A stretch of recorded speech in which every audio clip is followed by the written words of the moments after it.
ছয় সদস্যের একটি সামরিক প্রতিনিধি দল পাকিস্তান সফর করেছে। সশস্ত্র বাহিনী বিভাগের principal staff officer lieutenant general SM. Kamrul হাসানের নেতৃত্বে প্রতিনিধি দলটি 13 থেকে 18 জানুয়ারি পর্যন্ত পাকিস্তান সফর করেন। তার মানে ওনারা ফিরে এসছেন।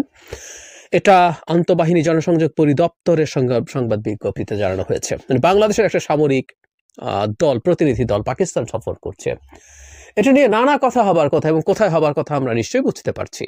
ভারতের মিডিয়াতে এর মধ্যেই এটা নিয়ে আলাপ হচ্ছে যে দুই দেশের আমাদের জেনারেল, পাকিস্তান সেনাবাহিনী প্রধান, বিমান বাহিনী প্রধান তাদের সাথে দেখা করেছেন। পাকিস্তানের বিভিন্ন অস্ত্রশস্ত্র তাদেরকে দেখানো হয়েছে। এবং একটা খবর, সেটা সবচেয়ে বেশি আলোচিত হয়েছে, সেটা হলো বাংলাদেশ পাকিস্তান থেকে ফাইটার প্লেন কেনার কথা ভাবছে, এরকম একটা নিউজ। আমরা জানি না ডিসিশনটা কি বা পরিকল্পনা আছে কিনা, কিন্তু পাকিস্তানের JF-17 যে প্লেনটা চায়নার সাথে জয়েন্ট কোলাবোরেশনে তৈরি করা হয়, সেটা বাংলাদেশ কেনার ব্যাপারে আগ্রহ দেখিয়েছে বলা হচ্ছে। এবং যথারীতি ভারতে এটা নিয়ে বাংলাদেশ যুদ্ধ করতে নেমে যাচ্ছে কিনা, নতুন করে প্লেন সংগ্রহ করছে এবং পাকিস্তান থেকে করছে, এসব নিয়ে নানান কথাবার্তা আসবো ওই জায়গায়। তার আগে একটু পেছনে যাই। এর আগে 2-3 সপ্তাহ আগেই একটা নিউজ ভারতের বিভিন্ন মিডিয়াতে ভীষণ শোরগোল তৈরি করেছিল, এমনকি বাংলাদেশকে এটার বিরুদ্ধে স্টেটমেন্ট দিতে হয়েছে। সেটা হলো পাকিস্তানের সেনাবাহিনী বাংলাদেশে এসে বাংলাদেশের সেনাবাহিনীকে ট্রেনিং দেবে, এরকম একটা নিউজ। মানে ওইটাও গেল রব ওঠা, হাই রব ওঠা, যে এত বছর পর বাংলাদেশের ওপরে নিপীড়ন অত্যাচার চালানো পাকিস্তান সেনাবাহিনী আবার বাংলাদেশে আসছে এবং বাংলাদেশ তাদেরকে দিয়ে প্রশিক্ষিত হচ্ছে। কোনো সন্দেহ নেই বাংলাদেশের মাটিতে পাকিস্তান সেনাবাহিনীর বীভৎস বর্বরতার ইতিহাস আছে। আমরা প্রায় যেটা বলি, আন্তর্জাতিক সম্পর্ক কৌশলে চলে, স্বার্থে চলে। চিরস্থায়ী বন্ধুত্ব বা চিরস্থায়ী শত্রুতা বলে কিছু মানে আন্তর্জাতিক সম্পর্কের ক্ষেত্রে হয় না। এটা স্বার্থটাই আসলে প্রধান বা একমাত্র ব্যাপার। দুটো দেশ তাদের পারস্পরিক স্বার্থ যদি মিউচুয়ালি তারা রক্ষা করতে পারে, সে সেটাই করবে। আমি বিশ্বাস করি বাংলাদেশের ভবিষ্যতের সামরিক পরিকল্পনায় পাকিস্তান নানা কারণে গুরুত্বপূর্ণ। প্রাথমিকভাবে শুধু কৌশলগত দিক যদি আমরা চিন্তা করি, সেটা হচ্ছে বাংলাদেশ আসলে তার মিলিটারিকে আধুনিকায়ন করতে হবে। যে ধরনের পরিস্থিতিতে আমরা আছি, ভারতকে সরিয়েই রাখি, মিয়ানমারের মতো দেশের সাথেও আমাদের বাজে পরিস্থিতি হতে পারে, বিশেষ করে যখন আমাদের সীমান্তে মিয়ানমারের বিদ্রোহীরা দখল করেছে তাদের সরকারি বাহিনী, সেখানে আবার হামলা করছে। আমি রাখাইন এবং চীন প্রভিন্সের কথা বলছি। এই রকম ঘটনা ঘটছে, তাদের দিক থেকে হুমকি থাকতে পারে, বা পুরো মিয়ানমার, মানে আমি এই আরাকান আর্মি বা এসব সংগঠনের কথা বলছি, এর বাইরে মিয়ানমারের সরকারের সাথে তো সরকারেরও কোনো না কোনো ধরনের পরিকল্পনা থাকতে পারে অস্থিরতাটা বাংলাদেশে রিজিওনালি ছড়িয়ে দেয়া। কেউ যখন খারাপ পরিস্থিতিতে থাকে, এই সম্ভাবনাগুলো উড়িয়ে দেওয়া যায় না। সুতরাং বাংলাদেশের সামরিক বাহিনীর আধুনিকায়ন লাগবে। আমি বহুবার একটা কথা বলেছি, যারা বলেন এই যে সামরিক বাহিনীর পেছনে এত খরচ হয়, এটা না করে এটা যদি শিক্ষার পেছনে, স্বাস্থ্যের পেছনে খরচ করা হতো, কত কি না হতো। অত্যন্ত স্টুপিড একটা আর্গুমেন্ট এটা। আমাদের শিক্ষা, স্বাস্থ্য, সামাজিক নিরাপত্তায় খুব সহজে বহু খরচ বাড়ানো যায়। আমি দীর্ঘদিন বাজেট নিয়ে আলোচনা করেছি, অ্যানালিসিস করেছি, আমি সেখানে দেখানোর চেষ্টা করেছি ওর জন্য সামরিক বাহিনীর ব্যয় কমানোর কোনো প্রয়োজন নেই। আমাদের সামরিক বাহিনীর পেছনে যৌক্তিক ব্যয় করতে হবে, এবং জরুরি কথা যেটা, সেটা হচ্ছে দুভাগে ব্যয়। একটা হলো আমাদের যে জনশক্তি আছে, তাদের সুযোগ সুবিধা আছে, সেটার পেছনে। আরেকটা হচ্ছে আমাদের সামরিক ইকুইপমেন্ট সংগ্রহ করার ক্ষেত্রে। আমি বিশ্বাস করি আমাদের সামরিক ইকুইপমেন্ট সংগ্রহ করার ক্ষেত্রে খুবই মনোযোগ দেওয়া উচিত। আমাদের সামরিক বাহিনীর মধ্যে এই অভিযোগ আছে, এটা একটু তলিয়ে খতিয়ে দেখা দরকার। সেটা হচ্ছে অনেক ক্ষেত্রেই তাদেরকে প্রদেয় সুযোগ সুবিধা বাংলাদেশের স্ট্যান্ডার্ড, আমরা বলছি না তারা অনেক কিছু পান, কিন্তু বাংলাদেশ স্ট্যান্ডার্ডে এটা বেশি কিনা সেই ব্যাপারটা একটু খেয়াল রেখে ইকুইপমেন্টের পেছনে আমাদের খরচ বাড়ানো দরকার। এই যে ফাইটার প্লেনের কথা আসলো, বাংলাদেশ গ্লোবাল ফায়ার পাওয়ার ইন্ডেক্সে বাংলাদেশের অবস্থা হচ্ছে 35, এটা ইনক্রিজ করছে। গত বছর 37 ছিল, আমি ভুল না করে থাকলে। কিন্তু এয়ারফোর্সের যে র্যাঙ্কিং, এবং বিশেষ করে ফাইটার এয়ারফোর্সের যে র্যাঙ্কিং, সেখানে বাংলাদেশ 40-এর বাইরে, 44। তার মানে আমাদের ওই জায়গায় দুর্বলতাটা খুব ক্লিয়ারলি দেখা যাচ্ছে। উইকিপিডিয়াতে যে তথ্য পাওয়া যায়, বাংলাদেশে ফাইটার প্লেন আছে মাত্র 2 রকম। একটা হচ্ছে MiG-29, 6টা বা 8টা সম্ভবত প্লেন এখন অপারেশনাল আছে। 16টা কেনা হয়েছিল সম্ভবত, কিন্তু অপারেশনাল আছে মাত্র 8টা।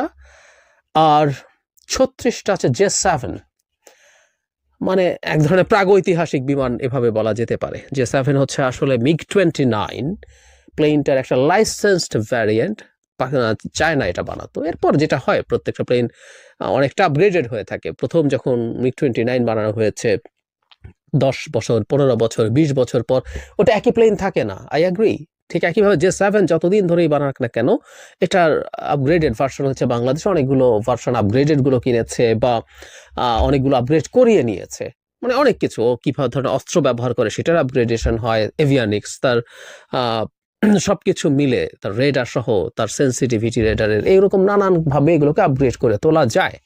কিন্তু তারপরও আসলে বাংলাদেশের এই জায়গায় ভীষণ দুর্বলতা রয়ে গেছে।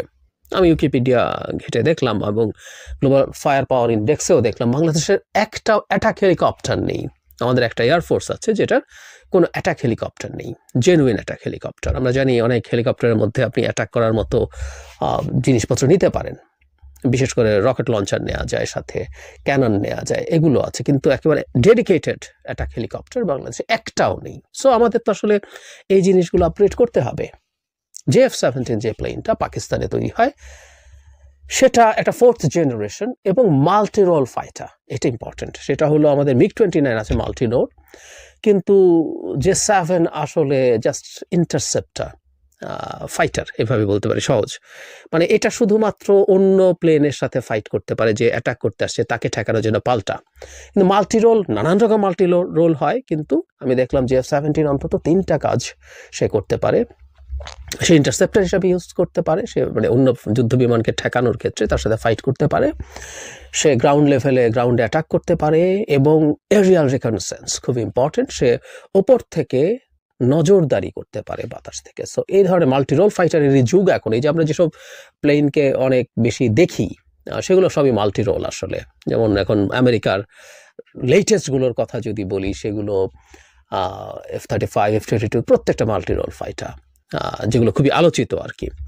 তারপরে F-16, এর আগে এখনো প্রচুর F-16 অপারেশনাল আছে, এগুলো প্রত্যেকটা মাল্টি রোল। বা রাশিয়ার ক্ষেত্রে আমরা যেসব প্লেনের বেশি বিখ্যাত, Su-57 যেটা 5th জেনারেশন, সেটা মাল্টি রোল। তারপরে Su-35, এগুলো সব আসলে মাল্টি রোল ফাইটার্স। মিরাজ একটু পুরনো হয়ে গেছে। রাফাল এখন ফ্রান্সের যে ফাইটার, ইউরো ফাইটার, টাইফুন, মানে বিখ্যাত এখন যত ফাইটার আছে সবগুলো মাল্টি রোল ফাইটার। সো এটা পাকিস্তানে তৈরি চাইনিজ প্রযুক্তিতে, তারপরে এটা একটা মাল্টি রোল ফাইটার এবং এটা 4th জেনারেশন ফাইটার। সো আমাদের অন্তত এক্সিস্টিং যে বহর আছে তার তুলনায় অনেক বেশি আপগ্রেডেড হতে পারে এই প্লেন যদি আমরা কিনবো কিনা পরে আসছি। এবং তথ্য ঘেটে দেখলাম যে F-16 এর অর্ধেক খরচে আমরা এই ধরনের একটা প্লেন কিনতে পারি। কাছাকাছি প্রাইসে বা একটু বেশি প্রাইসে সুইডিশ একটা প্লেন গ্রিপেন নিয়ে অনেক আলোচনা হয় সারা পৃথিবীতে, সেটাও একটা গুরুত্বপূর্ণ অপশন হতে পারে। যাই হোক, আমাদের কিনতে হবে। এবং পাকিস্তান থেকে যদি এই জায়গাটা খুব ইম্পর্টেন্ট, আমরা যদি মনে করি পাকিস্তানের কোনো ফাইটার আমাদের জন্য ভালো হবে, আমরা দাম বা সবকিছু মিলিয়ে আমরা F-16 কিনতে পারবো না চাইলে, বা যে দামে আমরা F-16 কিনবো তাতে যদি একটা দামে দুটো পাই, আমাদের ফ্লিটটা বেটার হবে। এবং আমাদের এই রিজিয়নে আমাদের যে পটেনশিয়াল থ্রেটস আছে তার সাথে যুদ্ধ করার ক্ষেত্রে আমার কোন ধরনের ফ্লিট তৈরি করতে হবে সেটা নিশ্চয়ই আমরা বুঝি। এবং JF-17 may be a good choice, আর এটা নিশ্চয়ই আমরা যাচাই বাছাই করে দেখবো এবং কিনবো। কিন্তু এটার একটা অন্য রকম গুরুত্ব আছে, এটাকে আমি একটু বলতে চাই। পাকিস্তান থেকে আর্টিলারি শেল কেনা নিয়েও প্রচুর শোরগোল হয়েছিল। আমার এখন এই ফাইটার কিনবো কিনা সেটা নিয়েও নানান কথাবার্তা আছে। আমাদের যদি বনে, আমাদের যদি ভালো লাগে, অলমোস্ট সব কিছু আছে। এখন চাইনিজ প্রযুক্তি অনেক ভালো, মানে ইউরোপিয়ান বা আমেরিকানের মতো না। ওই যে আবারও বলছি, এটার কাছাকাছি স্ট্যান্ডার্ডের ফ্রান্সের রাফাল কিনতে গেলে দেখালো অনেক এক্সপেন্সিভ, টাইফুন অনেক এক্সপেন্সিভ। সো আমরা ওগুলো আসলে পেরে উঠবো না। সুতরাং আমরা এটাই দেখবো, এর মধ্যে সবই আছে। ওইসব প্লেনে যা যা করা যায়, অলমোস্ট সব ধরনের অস্ত্রশস্ত্র এখানের মধ্যে, গাইডেড মিসাইল আছে, মানে air to air, air to surface, air to ship missile আছে, গাইডেড বোমা এখানে দিয়ে মারা যায়, আনগাইডেড বোমা মারা যায়, সবকিছু। মানে একটা এই ধরনের মাল্টিরোল ফাইটারের যা যা থাকা দরকার, আমাদের যদি পছন্দ হয় আমরা কিনবো তো পাকিস্তানের কাছ থেকে। কিন্তু তাদের এই শোরগোল, ভারতের এই শোরগোলটাকে আসলে আমরা পাত্তা না দেয়। এবং আমি মনে করি বাংলাদেশকে পাকিস্তানের সাথে মিলিটারি এক্সচেঞ্জ কিছু ক্ষেত্রে বাড়াতেই হবে। এটা আর্টিলারি শেল কিনি আমরা, পাকিস্তান খুব ভালো মেইন ব্যাটল ট্যাঙ্ক বানায়, এগেইন এটা চাইনিজ প্রযুক্তিতে, তো যদি প্রয়োজন হয় আমি সেটা কিনবো। আমি দেখলাম টার্কি থেকেও ট্যাঙ্ক বা অন্যান্য অস্ত্র কেনার কথা বাংলাদেশ ভাবছে। We should go there. Already আমরা টার্কির বিখ্যাত বাইরাক্তার TB2 ড্রোন কিনেছি। কিন্তু পাকিস্তানের কাছ থেকে কেনা এই কারণে বলছি যে ভারতকে একটা বার্তা দেওয়া আমাদের দিক থেকে জরুরি। এমনকি পাকিস্তানের সোলজার এসে যদি বাংলাদেশকে ট্রেনিং দেয়, what's the problem? Global fire power ইন্ডেক্সে পাকিস্তানের অবস্থান 12, ওরা 9 ছিল, একটু পিছিয়ে আছে। আমাদের তুলনায় তো হাজার হাজার গুণ ভালো। আমরা 35 ওরা 12, মানে পৃথিবীর অত্যন্ত সিগনিফিক্যান্ট একটা মিলিটারি ফোর্স পাকিস্তান। সো তার ট্রেনিং যদি আমাদেরকে এনরিচ করে, আমরা তাহলে সেটা কেন নেব না? কেন নেব না?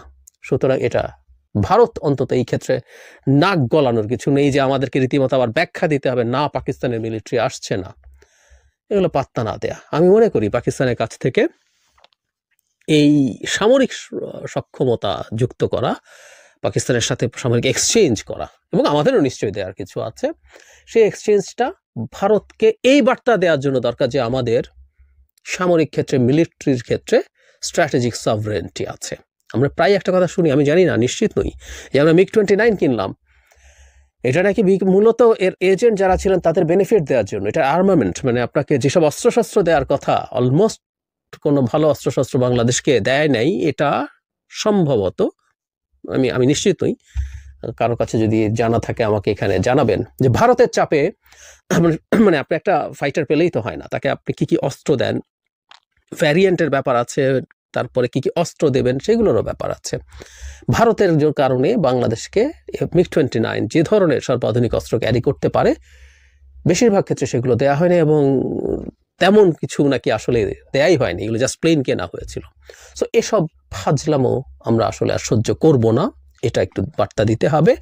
বাংলাদেশ তার মিলিটারি হার্ডওয়্যার তার প্রয়োজন মতো সোর্সিং করবে। টেকনিক্যালি বলছি, তার যদি মনে হয় ভারতের কাছ থেকে কিছু কেনার আছে, সেটা কেনা যেতেও পারে। যদিও যে দেশের সাথে আমাদের পটেনশিয়াল থ্রেট যে দেশ, সেরকম দেশের অস্ত্র যদি অসাধারণ ভালো কিছু হয়ে থাকে, সেটা সোর্সিং না করাটাই লিস্ট একটা স্ট্র্যাটেজিক জ্ঞান সম্পন্ন মানুষও বুঝবে। যাই হোক, আমার যেখান থেকে প্রয়োজন, যেভাবে প্রয়োজন, আমরা সেটা কিনবো, এবং এই স্বাধীনতার জায়গাটা আমাদের থাকতে হবে। ভারতকে এই বার্তাটা আসলে দেয়া দরকার, এবং পাকিস্তানের সাথে ডিফেন্স কোঅপারেশন বাড়াতে হবে। অবশ্যই এটা এই নয় যে আমাদের এখানে একজন ভদ্রলোক আছেন প্রায় নিয়মিত পাকিস্তানের নিউক্লিয়ার ওয়েপন বাংলাদেশে ডিপ্লয় করার কথা, নিউক্লিয়ার ওয়ারহেডওয়ালা কয়েকটা মিসাইল বাংলাদেশে ডিপ্লয় করার কথা, যাতে ভারতের বিরুদ্ধে ডেটারেন্ট হতে পারে।